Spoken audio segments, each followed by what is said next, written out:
Hey guys, and welcome back to my channel. In this tutorial we will learn about what is MVC. So let's begin. MVC stands for Model View Controller. Now remember, MVC is not a programming language and not even a framework. It's a design pattern, a way of organizing your code so your application is easier to build, test and maintain.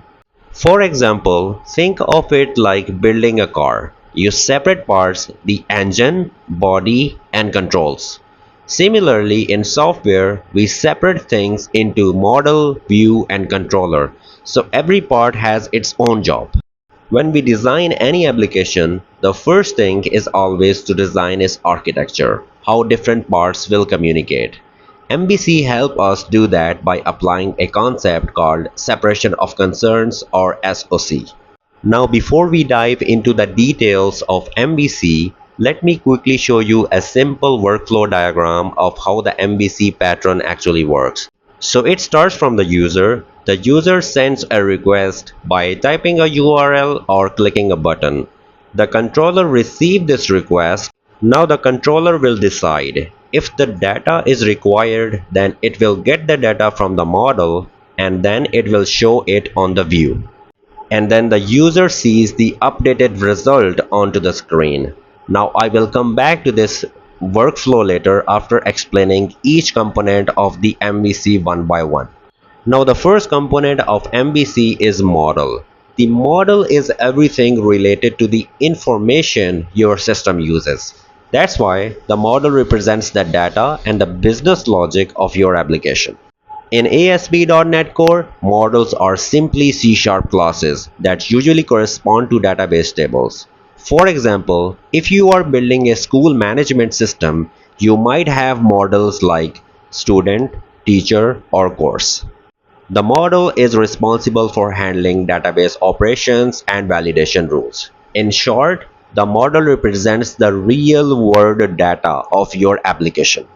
So that's the overview of the model, and now let's discuss the second component of the MVC, that is view. The view represents the UI, what the user sees on the screen. It basically uses the HTML, CSS and Bootstrap to display data on screen. So the view does not handle any logic. It only shows the data neatly onto the screen. Now let's discuss the third component of the MVC, that is controller. The controller is the backbone of the MVC pattern. Controllers are written as C# classes and they are responsible for handling all the requests that come from the user, usually through URLs.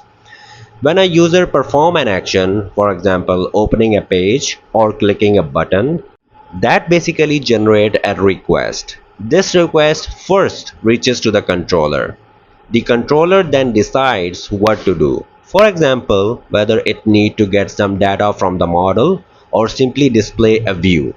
In simple words, the controller is like the coordinator. It listens to what the user wants, talks to the right part of the system, and returns the right response.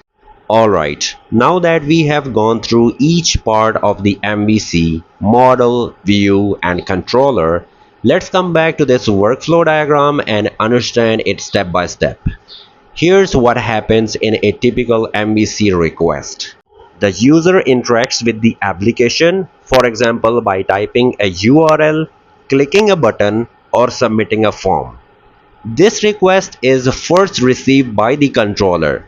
The controller decides what action to perform based on that request. If the request requires data, for example a list of students or products, the controller communicates with the model to fetch that information from the database. The model processes the request, retrieves the data, and then this data is displayed onto the view in a user-friendly way. And finally, the user sees the updated result on the screen. Sometimes there is no need of data or there is no data in the model. Then in that case, the request will go from controller to view, and similarly the results will be displayed to the user. And here is the workflow that I have just explained. Now, why do we use MVC? Well, it gives us separation of concerns, meaning each part has its own job.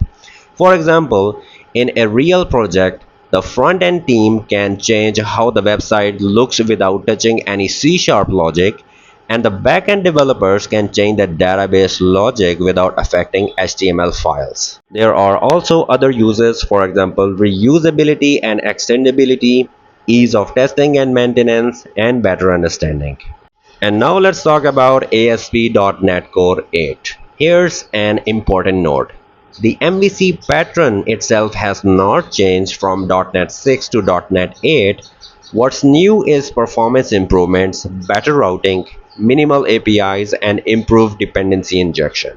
For example, in .NET 8, your MVC project will just run faster with better request handling and cleaner startup files, but your MVC structure remains exactly the same.